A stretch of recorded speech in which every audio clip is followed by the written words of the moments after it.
our great alliance. I also want to acknowledge the great work being done by our Secretary of State, Rex Tillerson, to strengthen the NATO alliance, as well as the Secretary's trip to Moscow to promote the security interests of the United States and its allies. He did a terrific job. Just watch parts of it. Did an absolutely terrific job. 68 years ago this month, not far from where we are gathered today, President Harry Truman spoke at the signing of the North Atlantic Treaty. In the nearly 7 decades since Harry Truman spoke those words, the NATO alliance has been the bulwark of international peace and security. NATO allies defeated communism and liberated the captive nations of the Cold War. They secured the longest period of unbroken peace that Europe has ever known. This enduring partnership is rooted out of so many different things, but our common security is always number one, and our common devotion to human dignity and freedom. Since 1949, the NATO member states have more than doubled, increasing from 12 to 28. On Monday, I signed the protocol to approve the 29th, the country of Montenegro. In the coming months and years, I'll work closely with all of our NATO allies to enhance this partnership and to adapt to the challenges of the future, of which there will be many. This includes upgrading NATO to focus on today's most pressing security and all of its challenges, including migration and terrorism. We must also work together to resolve the disaster currently taking place in Syria.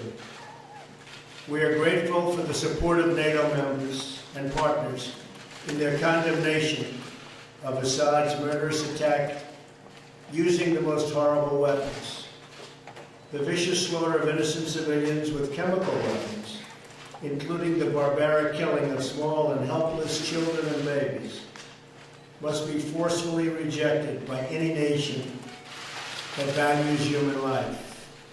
It is time to end this brutal civil war, defeat terrorists, and allow refugees to return home. In facing our common challenges, we must also ensure that NATO members meet their financial obligations and pay what they owe. Many have not been doing that. The Secretary General and I agree that other member nations must satisfy their responsibility to contribute 2% of GDP to defense. If other countries pay their fair share instead of relying on the United States to make up the difference, we will all be much more secure, and our partnership will be made that much stronger. The Secretary General and I had a productive discussion about what more NATO can do in the fight against terrorism. I complained about that a long time ago, and they made a change, and now they do fight terrorism. I said it was obsolete. It's no longer obsolete.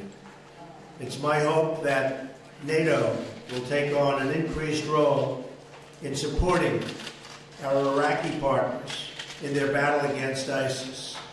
I'm also sending General McMaster to Afghanistan to find out how we can make progress alongside our Afghan partners and NATO allies. Every generation has strived to adopt the NATO alliance to meet the challenges of their times. And on my visit to Brussels this spring, which I look very much forward to, we will work together to do the same. We must not be trapped by the tired thinking that so many have, but apply new solutions to face new circumstances. And that's all throughout the world. We're not here to stand on ceremony, but to develop real strategies to achieve safety, security, and peace. We're here to protect the freedom and prosperity of our citizens. and to give them the future they so richly deserve. Secretary General, I'm honored to have you here today and to reaffirm our commitment to this alliance and to the enduring values that we proudly, and I mean very proudly, share. Thank you very much. Thank you for being here. Thank you so much, Mr. President. We just had an excellent and very productive meeting, and it's really an honor to meet you for the first time here in the White House. We agree that NATO is a bedrock of security both for Europe and for the United States. 2 world wars and a Cold War have taught us all that peace in Europe is not only important for Europeans, but is also important for the prosperity and the security of North America. So a strong NATO is good for Europe, but a strong NATO is also good for the United States. And therefore I welcome the very strong commitment of the United States to the security of Europe. We see this commitment not only in words, but also in deeds. Over the past months, thousands of US troops have been deploying to Europe. A clear demonstration that America stands with allies to protect peace and defend our freedom. And yesterday, you announced the completion of the ratification of Montenegro's membership in NATO, another expression of your strong commitment to Europe and to the transatlantic bond, and we thank you for that. In a more dangerous and more unpredictable world, it is important to have friends and allies. And in NATO, America has the best friends and the best allies in the world. Together, we represent half of the world's economic and military power. No other superpower has ever had such a strategic advantage. This makes the United States stronger and safer. We saw that after the 9/11 attacks on the United States. That was the first time NATO invoked our Article 5 with the collective defense clause. Allies sent AWACS surveillance planes to help patrol American skies. And we launched NATO's biggest military operation ever in Afghanistan. Hundreds of thousands of Europeans and Canadian soldiers have served shoulder to shoulder with American troops. More than 1,000 have paid the ultimate price. Earlier today, I laid a wreath at Arlington National Cemetery in tribute to the fallen.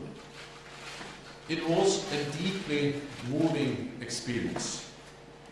We owe it to our servicemen and women to preserve the hard-earned gains we have made together in Afghanistan. We were reminded of their sacrifice just this week when a US soldier was killed there fighting ISIL. Our mission in Afghanistan is a major contribution to the fight against international terrorism. NATO plays a key role in many other ways also. All NATO allies are part of the global coalition to counter ISIL.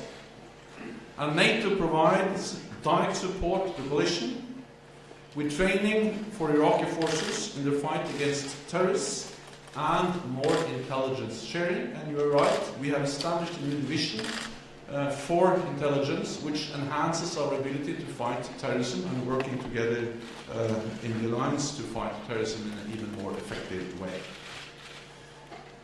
But we agreed today, you and I, that NATO can and must do more in the global fight against terrorism. In the fight against terrorism, training local forces is one of the best weapons we have. NATO has the experience, the expertise and the staying power to make a real difference.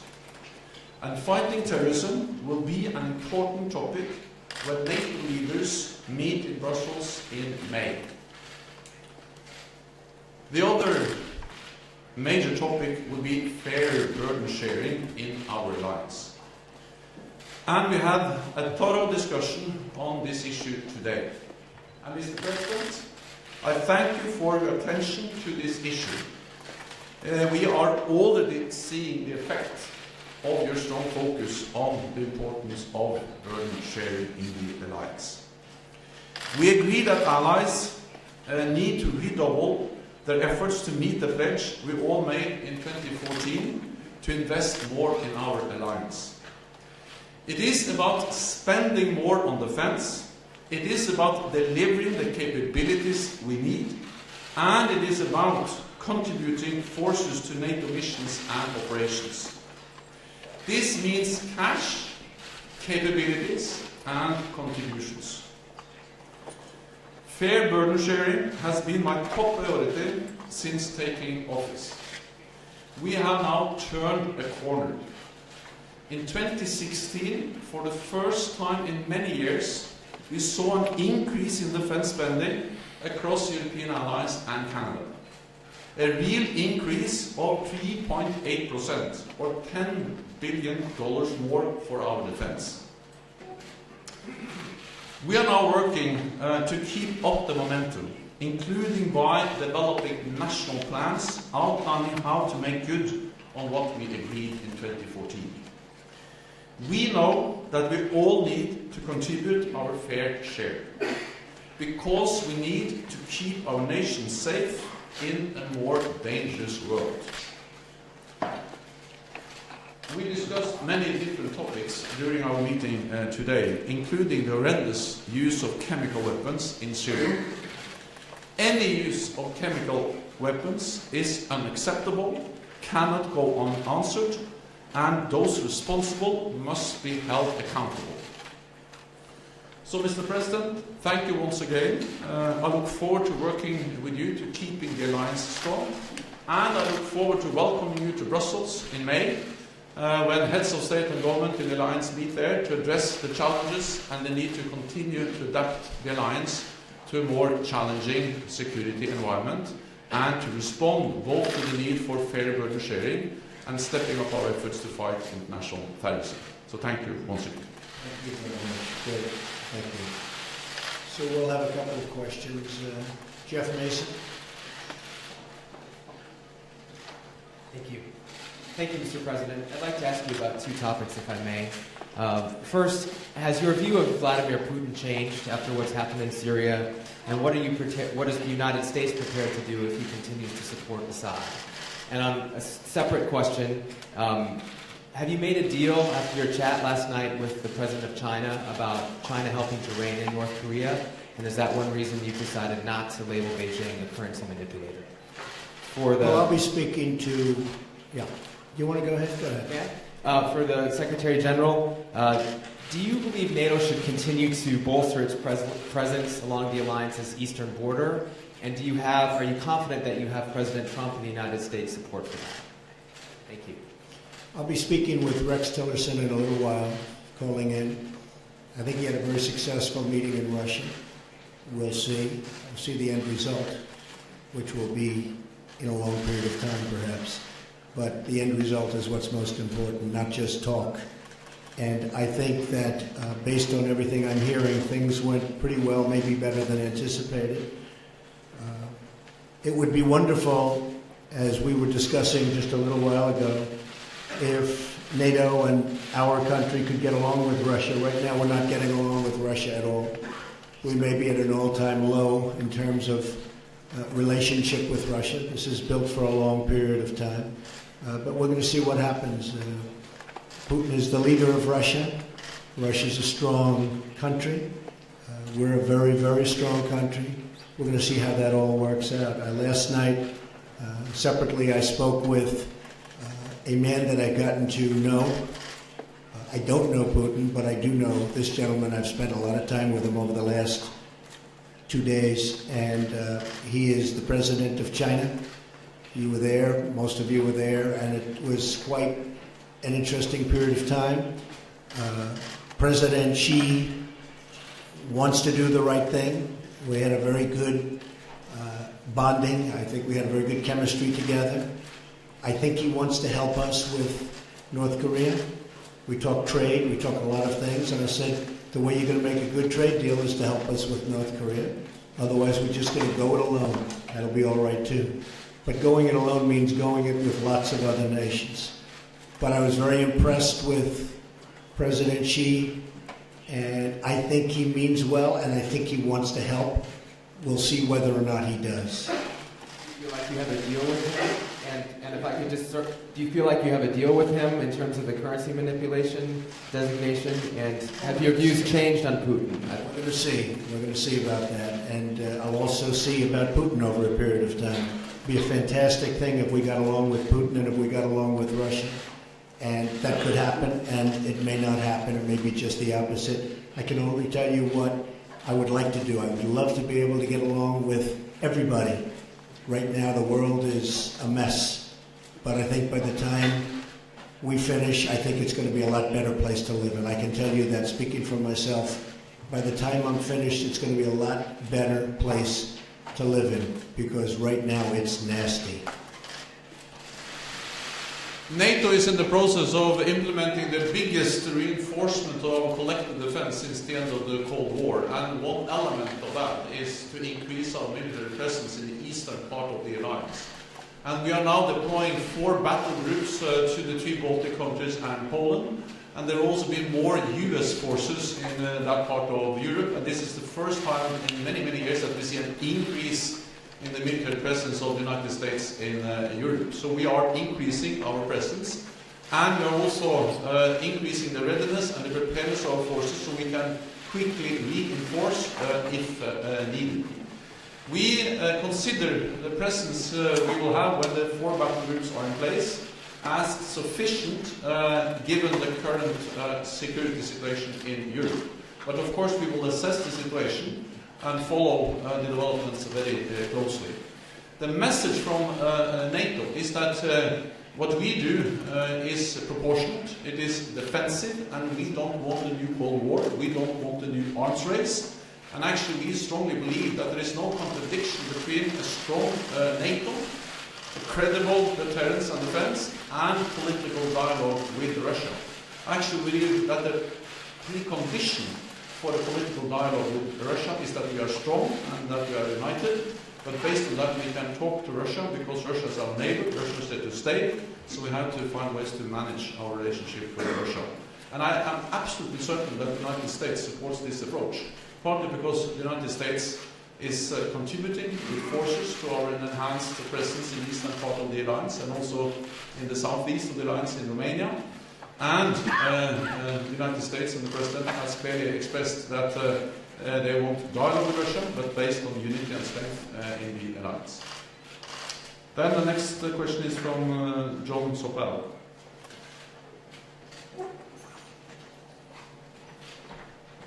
Thank you very much. Secretary General, how long do you think it will take you to persuade the other European countries to burden share, and what are you going to do to persuade them? Mr. President, could I ask you, do you think it's... I'm here to help. And Mr. President, do you think it's conceivable, what's your instinct, was it possible that Syrian forces could have launched that attack in Idlib last week without the Russians knowing? And have you been disappointed, surprised by Vladimir Putin's reaction since then? Thank you very much. I think it's certainly possible. I think it's probably unlikely. And I know they're doing investigations into that right now. I would like to think that they didn't know, but certainly they could have. They were there. So we'll find out. General Mattis is looking into it with the entire Pentagon group that does that kind of work. So it was very disappointing to see.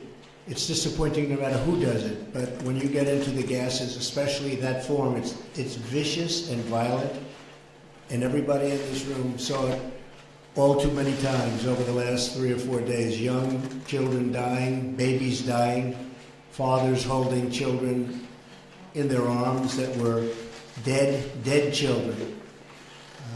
It can't be a worse sight, and it shouldn't be allowed. That's a butcher. That's a butcher. So I felt we had to do something about it. I have absolutely no doubt we did the right thing, and it was very, very successfully done, as you well know. Thank you. On defense spending and burden sharing, that has been my top priority. I have raised it in all my meetings in all capitals I have visited with prime ministers, presidents, minister of finance, and of course also defense and foreign ministers. And I expect, of course, all allies to make good on what they decided back in 2014. And a very strong and clear message from President Trump has been very helpful. So now we see that things are starting to move in the right direction. For the first time after many, many years of decline in defense spending, we now see an increase in defense spending across Europe and Canada. So they have started to move in the right direction. 3.8% real increase in defense spending across Europe and Canada is a significant step in the right direction. It's not enough. We still have a long way to go, but at least they have turned the corner. The European allies have turned the corner. Instead of reducing defense spending, they are starting to increase defense spending. Then I think it is important to remember that this is something the Europeans do because they know that this is in their own security interest. It is in their interest to invest more in European defense because the world has become more dangerous. Many European allies, of course, all European allies reduced defense spending after the end of the Cold War because then tensions went down. But if you are decreasing defense spending when tensions are going down, then you have to be able to increase the defense spending when tensions are going up. And now they are going up. So we have still a long way to go, but I'm encouraged by the fact that we have started to move in the right direction. And last year there were 5 allies spending 2%. This year, Romania has declared that they will reach 2%. Next year, Latvia and Lithuania will also reach 2%. So we go from 5 to 8, which is at least going in the right direction. But still, we have some work to do. And I did ask about all the money that hasn't been paid over the years. Will that money be coming back? We'll be talking about that. We want to talk about that too. Anita Kumar, where are you? Hi. Klachi. Mr. President, what's your reaction to the UN's global pandemic economic attack in Syria overall? And can you talk a little bit about the reaction to China's statement? Were you aware that was going to happen? Was President talking about that? Give you a heads up. And how does that affect your relationship? We did talk last night. I think it's wonderful that they abstained. As you know, very few people expected that. No, I was not surprised that China did abstain. Very, very few people thought that that was going to happen. So we're honored by the vote. That's the vote that should have taken place. Mr. Secretary General, you talked a little bit about Moscow, about Russia. How do you counter their aggression in general? They've been interfering in recent democratic elections. How do you counter Moscow's power? The most important thing is to have a strong alliance, to stay united and be firm and predictable in our approach to Russia. And that means that we have to invest in our collective defense. That's exactly what we are doing. Deploy more troops in the eastern part of the alliance, increase the readiness of our forces, and increase defense spending. And I welcome the very strong message from President Trump on the importance of increased defense spending. We have started to do this, so we are implementing the biggest reinforcement of our collective defense since the end of the Cold War, providing credible deterrence. But at the same time, we have to find ways to engage with Russia, to talk with Russia. Because Russia will not go away. Russia will be our biggest neighbor. And we have to find ways to live with them and to try to avoid a new Cold War, a new arms race. And that's exactly why I am very much in favor of what we call the dual-track approach to Russia. And as a former Norwegian politician, I have the experience to work with Russians because Norway is bordering Russia. And Norway was able, even during the Cold War, to develop I would call it a pragmatic working relationship with Russia. Cooperating with them on energy, on border issues, on environment, on fishery, and also in military affairs. And that was not despite our membership in NATO, but it was because of our membership in NATO. Because NATO provided the strength, the predictability, the platform for a small country to have a political dialogue with Russia. So I strongly believe that the only way to deter Russia is to be strong, but the only way to avoid a new Cold War, avoid a new arms race, and avoid increasing tensions is to continue to engage Russia in a political dialogue and to make sure that what we do is defensive and proportionate in response to a more destructive Russia. Then I give the floor to Paul Davis.